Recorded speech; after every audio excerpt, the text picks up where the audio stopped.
Think beyond a degree. Build real impact. Shape your future with an MBA. From IILM University. Iran और America के बीच युद्ध की आशंका जिस स्तर पर पहुंच चुकी थी, वहां से हालात का पलटना लगभग मुश्किल लग रहा था। लेकिन ऐसा हो चुका है। जी हां, ईरान पर अमेरिका के हमले का जो खतरा है अब टल चुका है। लेकिन सवाल यह है कि आखिर ये हुआ कैसे। तो बता दें कि अमेरिकी राष्ट्रपति डोनाल्ड ट्रंप ने आधी रात को ईरान में फोन लगाया और हमला न करने के बदले में खामेनेई के सामने एक ऐसी शर्त रखी जिसके बाद से अब इस जंग पर कहीं ना कहीं ब्रेक लगती हुई नजर आ रही है। लेकिन आखिर वो शर्त क्या थी जो रात में रखी गई और सूरज निकलने से पहले ही खामेनेई ने पूरी भी कर दी। और ये भी जानते हैं कि इसके अलावा और कौन कौन से वो फैक्टर्स या फिर यूं कहे कि वजह रही जिसकी वजह से मिडल ईस्ट को एक बड़े सैन्य संकट से फिलहाल बचा लिया गया है।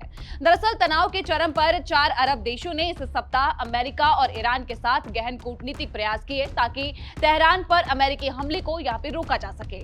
इन देशों को यह डर था कि हमले का असर पूरे क्षेत्र पर पड़ेगा। एक खाड़ी देश के अधिकारी ने यह बताया कि अमेरिकी राष्ट्रपति डोनाल्ड ट्रंप का जो रुख है वो नरम होने से पहले सऊदी अरब, कतर, ओमान और इजिप्ट 48 घंटों तक एक कूटनीति में शामिल थे। चारों देशों ने अमेरिका को बताया कि किसी भी हमले का सुरक्षा और अर्थव्यवस्था दोनों के ही संदर्भ में एक व्यापक क्षेत्र पर असर पड़ेगा जो कि आखिरकार अमेरिका को ही प्रभावित करेगा। उन्होंने ईरान से कहा कि खाड़ी क्षेत्र में अमेरिकी अड्डों पर उसके किसी भी जवाबी हमले से क्षेत्र के अन्य देशों के साथ में ईरान के संबंध प्रभावित हो सकते हैं। वहीं वॉल स्ट्रीट जर्नल की एक रिपोर्ट के अनुसार सऊदी अरब, कतर और ओमान ने अमेरिकी हमले के विरुद्ध लॉबिंग भी की थी। बता दें कि अधिकारी ने यह कहा था कि राजनीतिक प्रयासों ने बयानबाजी को कम करने और किसी भी सैन्य कार्रवाई से बचने पर ध्यान केंद्रित किया था जो कि व्यापक क्षेत्रीय अस्थिरता को जन्म दे सकती है। ये कूटनीति आखिरकार ईरान के परमाणु कार्यक्रम पर बातचीत का एक कारण बन सकती है क्योंकि अमेरिका की ओर से ईरान पर सैन्य कार्रवाई की जो चेतावनियां दी जा रही थी, जवाब में तेहरान ने खाड़ी में मौजूद अमेरिकी सैन्य ठिकानों को और जहाजों पर पलटवार भी करने की जो धमकी है यहां पर साफ तौर पर दे दी थी। हालात इतने गंभीर हो गए थे कि कतर के अल उदेद एयरबेस से अमेरिकी कर्मियों को हटाना भी पड़ गया था। और फिर ठीक इसी बीच एक बड़ा दावा सामने आता है और ये दावा किया जाता है पाकिस्तानी राजदूत की ओर से।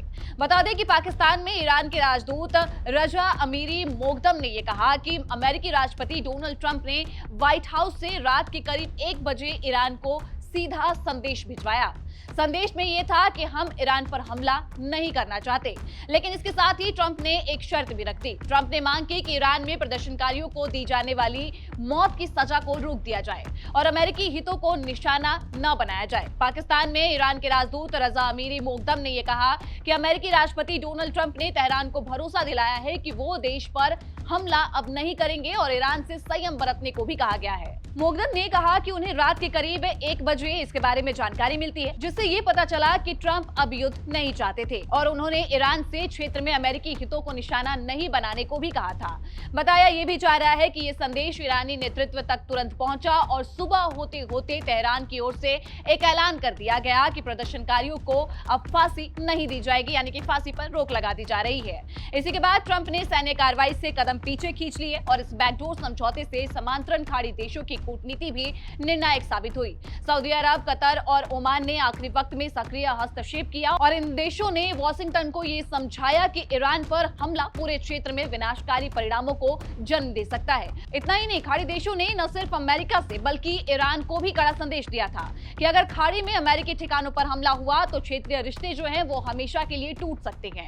इसी दबाव और ईरान के बीच से फांसी न देने के आश्वासन के बाद से ट्रंप का रुख जो है यहाँ पर बदलता हुआ नजर आया। नर्म रुख उन्होंने अपनाया। हालांकि इस पूरी तस्वीर के बीच विरोधाभास के भी तस्वीरें सामने आई है। मानवाधिकार संगठनों का ये दावा है कि ईरान में दमन अभी भी जारी है और अब तक 3428 लोगों की मौत हो चुकी है, जबकि एक हफ्ते से इंटरनेट यहाँ पर पूरी तरीके से ठप है। यानी जंग टलने के बावजूद संकट पूरी तरीके से खत्म नहीं हुआ। लेकिन फिलहाल इतना साफ है कि आधी रात का फोन कॉल, खाड़ी देशों की कूटनीति और सशर्त समझौते ने ईरान अमेरिका युद्ध को टाल दिया है। लेकिन ये राहत अस्थायी है या फिर किसी बड़े समझौते की शुरुआत है, ये आने वाले दिनों में ही तय हो पाएगा। तब तक आप इस पूरे मामले पर अपनी क्या राय रखते हैं हमें कमेंट सेक्शन में जरूर बताइएगा और देश दुनिया की तमाम जानकारी के लिए देखते रहें दैनिक जागरण।